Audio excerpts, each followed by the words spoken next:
সন্ধ্যাবেলা চা অথবা কফির সাথে যদি এরকম মুচমুচে ফুলকপির পকোড়া হয়, সন্ধ্যাটা পুরোপুরি জমে যাবে। তো আজকে আমি তোমাদের সাথে ফুলকপির পকোড়া রেসিপি শেয়ার করছি। বন্ধুরা, তোমরা কেউ স্কিপ না করে সম্পূর্ণ ভিডিওটি দেখতে থাকো, আশা করছি তোমাদের খুব ভালো লাগবে। পকোড়াটা বানানোর জন্য এখানে দেখো একটা মিডিয়াম সাইজের ফুলকপি আমি নিয়েছি, আর 5টা কাঁচা লঙ্কা নিয়েছি, আর একটুখানি ধনেপাতা নিয়েছি, আর 4টে পেঁয়াজ নিয়েছি, এক টুকরো আদা নিয়েছি, আর একটু রসুন নিয়েছি। তো প্রথমে আমি ফুলকপিগুলোকে দেখো ছোট ছোট করে কেটে নিয়েছি, এরকম সাইজে ছোট ছোট করে কেটে নিয়েছি।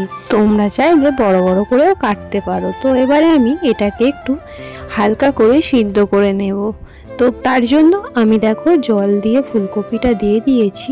এবারে এর মধ্যে আমি একটু অল্প পরিমাণ লবণ দিয়ে দেবো। তো দেখো আমি পরিমাণ মতো লবণ দিয়ে দিলাম ফুলকপিটা সিদ্ধ করার জন্য, আর দিয়ে দেবো একটু অল্প করে হলুদ গুঁড়ো।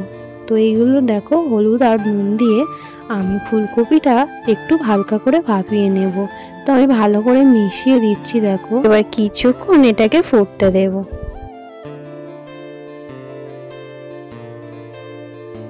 দেখো কিছুক্ষণ ধরে ফুটে গেছে, আর কপিটাও আমার প্রায় সিদ্ধ হয়ে গেছে। তো আমি দেখো দেখে নিচ্ছি কপিটা সিদ্ধ হয়েছে কিনা, তোমাদেরকেও একটু দেখিয়ে দিচ্ছি। আমি এবার এরকম সিদ্ধ করে নিয়েছি, জলটাকে ছেঁকে নিয়েছি। এবার কি কি লাগছে তোমরা দেখে নাও। দেখো পেঁয়াজ কুচি, কাঁচা লঙ্কা কুচি, এখানে আছে আদা কুচি, এখানে রসুন কুচি, চাইলে তোমরা গ্রেট করেও দিতে পারো, এখানে ধনেপাতা কুচি, একটা ডিম, এখানে আছে কর্নফ্লাওয়ার, এখানে আছে বেসন। তো দেখো সব কিছু আমি রেডি করে নিয়েছি। এই উপকরণগুলো আমার লাগছে। তো তোমরা আদা রসুনটা গ্রেট করে চাইলে গ্রেট করেও দিতে পারো।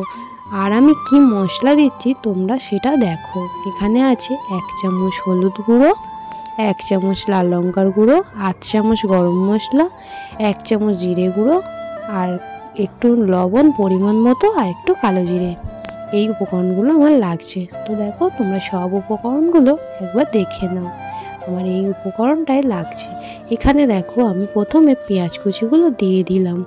আমি এবার এটাকে মিক্সড করে নেব। তো পেঁয়াজ কুচি দেওয়ার পর দেখো আমি কাঁচা লঙ্কা কুচিটা দিয়ে দিলাম, এবারে রসুন কুচিটাও দিয়ে দিলাম, এবারে দিয়ে দিলাম আদা কুচি। দেখো এবারে আমি ধনেপাতা কুচিটাও ছড়িয়ে দিলাম। দেওয়ার পর যে একটা ডিম ছিল, ডিমটাকেও আমি এর মধ্যে দিয়ে দিলাম। তারপরে আমি এর মধ্যে সব মশলাগুলো দিয়ে দিলাম। দেখো সব মশলাগুলো দিয়ে দিলাম। এবারে এর মধ্যে আমি কর্নফ্লাওয়ারটা দিয়ে দিলাম। কর্নফ্লাওয়ারটা দেওয়ার পরে আমি এর মধ্যে এবারে বেসনটা দিলাম। বেসনটা আমি সবটা দিইনি, অর্ধেকটা দিয়েছি। দিয়ে মিক্সড করতে করতে পরে বাকিটা দিয়ে দিয়েছি। আর এই সব কিছু হাতের সাহায্যে খুব ভালো করে মিশিয়ে নিতে হবে। চলো বন্ধুরা, আমি মিশিয়ে নিয়ে ফিরে আসছি, তোমরা দেখতে থাকো।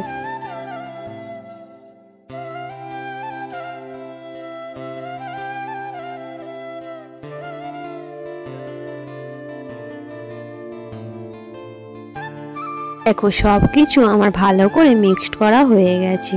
এবারে আমি এটাকে কিছুক্ষণের জন্য ঢাকা দিয়ে রাখবো, 10 মিনিটের মতো। দেখো আমি এবারে ঢাকা দিয়ে দিলাম 10 মিনিটের জন্য।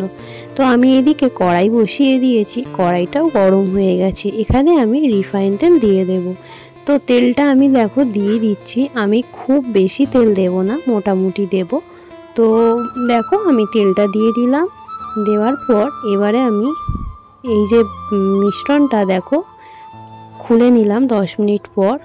এবারে আমি তেলটাও আমার গরম হয়ে গেছে। এবারে আমি পকোড়া শেপে এগুলোকে দিয়ে দেব। পকোড়াটা তোমরা তোমাদের সাইজ মতো দিও। আমি খুব একটা ছোট ছোট করিনি, আবার খুব একটা বড় করিনি, আমি মিডিয়াম করেছিলাম। তো দেখো আমার তেলটা খুব ভালোভাবে গরম হয়ে গেছে। এবারে আমি একে একে পকোড়াগুলো দিয়ে দিচ্ছি।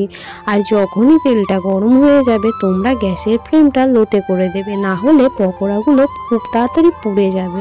তো দেখো আমি এর মধ্যে খুব বেশি দেব না, মোটামুটি কয়েকটা দেব। তো তোমরা দেখতে থাকো। আর এভাবে না বানিয়ে থাকলে অবশ্যই একবার এভাবে ট্রাই করে দেখো। আমি এই কটা দিয়েছি, এই কটা ভাজা হয়ে গেলে আবার বাকিগুলো একইভাবে ভেজে নেব। তো চলো বন্ধুরা, সম্পূর্ণ ভিডিওটি তোমরা দেখতে থাকো। আজকের বছর শেষ, কালকে নতুন বছর শুরু। সবাইকে জানাই অ্যাডভান্স হ্যাপি নিউ ইয়ার। আমি জানি অনেক বন্ধুরা নিউ ইয়ারে মানে নতুন বছরে আমার ভিডিওটি দেখবে, তো তাদের জন্য হ্যাপি নিউ ইয়ার। সবাই নতুন বছর খুব ভালো করে সবাইকে অনেক অনেক ভালোবাসা। সবাই ভালো থেকো, সুস্থ থেকো, সাবধানে থেকো। দেখো আমার পকোড়াগুলো কিন্তু ভালো করে ভাজা হয়ে গেছে। এবারে আমি ভালো করে এটাকে ছেঁকে তুলে নিচ্ছি। তো কেমন হয়েছে তোমরা অবশ্যই বলো। আর দেখতে যতটা সুন্দর হয়েছিল, খেতেও খুবই মুচমুচে আর খুবই টেস্টি হয়েছিল। এগুলোকে আমি এবারে একটা পাত্রের মধ্যে তুলে নিলাম। তো এইভাবে বাকিগুলো আমি ভেজে নেব। দেখো দেওয়াটা তোমাদেরকে আর দেখাতে পারিনি, তো আমি ভাজাটাই দেখিয়ে দিচ্ছি। এবারেও আমার ভাজাগুলো প্রায় হয়ে এসেছে। আমি একইভাবে দিয়ে এইগুলোকেও তুলে নেব। তো এই রেসিপিটি একবার তোমরা ট্রাই করো। এভাবে যদি না পকোড়া বানিয়ে থাকো, অবশ্যই একবার এভাবে বানিয়ে দেখো, তোমাদের খেতে খুবই ভালো লাগবে। যদি কোনো নতুন বন্ধু আমার ভিডিওটি দেখে থাকো, অবশ্যই একটা করে লাইক কমেন্ট করে জানিও, আর চ্যানেলটি সাবস্ক্রাইব করে পাশে থেকো। তো দেখো এবারেও পকোড়াগুলো আমার ভাজা ভাজা হয়ে গেছে, লাল লাল হয়ে এসেছে।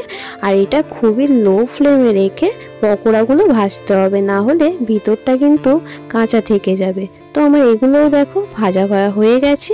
আমি এগুলোকেও তুলে নিলাম। নেওয়ার পরে আমি বাকি পকোড়াগুলো দেখো দিয়ে দিচ্ছি একইভাবে। আমি এই লাস্টে পকোড়াগুলো একইভাবে ভেজে নেব।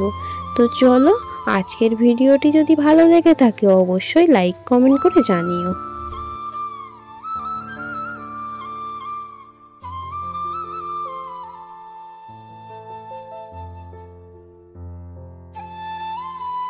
দেখো আমি এখানে পকোড়াগুলো সবটা দিয়ে দিলাম। তো এবারে আমি এগুলোকেও একইভাবে ভালো করে ভাজা ভাজা করে নেব। তো ফুলকপির পকোড়া তোমাদের কার কার ভালো লাগে আমাকে অবশ্যই কমেন্টের মাধ্যমে জানাবে। তো দেখো এগুলোও কিন্তু আমার ভাজা ভাজা হয়ে এসেছে। আর ফুলকপির পকোড়া খেতে শীতের সময় খেতে ভীষণই ভালো লাগে, আর সন্ধ্যাবেলা চায়ের সাথে খেতে ভীষণই ভালো লাগে। তো দেখো আমার এইগুলো প্রায় ভাজা ভাজা হয়ে গেছে, আর একটু ভাজা ভাজা হলেই পুরো হয়ে যাবে। দেখো এবারে পুরো ভাজা ভাজা হয়ে গেছে, লাল লাল হয়ে এসেছে। আমি এগুলোকেও এবারে তুলে নেব। আমার চ্যানেলে নতুন পুরানো সমস্ত বন্ধুদের অসংখ্য ধন্যবাদ ও ভালোবাসা। তোমরা এভাবে পাশে থেকো, আমি তোমাদের পাশে ছিলাম, আছি, সব সময় থাকবো। তো দেখো সব পকোড়াগুলো আমার ভাজা কমপ্লিট হয়ে গেছে।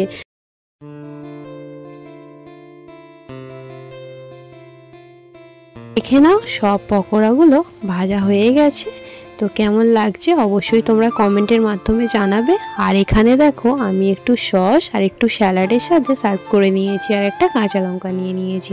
তো কেমন লাগছে অবশ্যই তোমরা কমেন্টের মাধ্যমে জানাবে, আর অবশ্যই একটা করে লাইক করে দেবে। সবাই খুব ভালো থেকো, সুস্থ থেকো, সাবধানে থেকো, টাটা।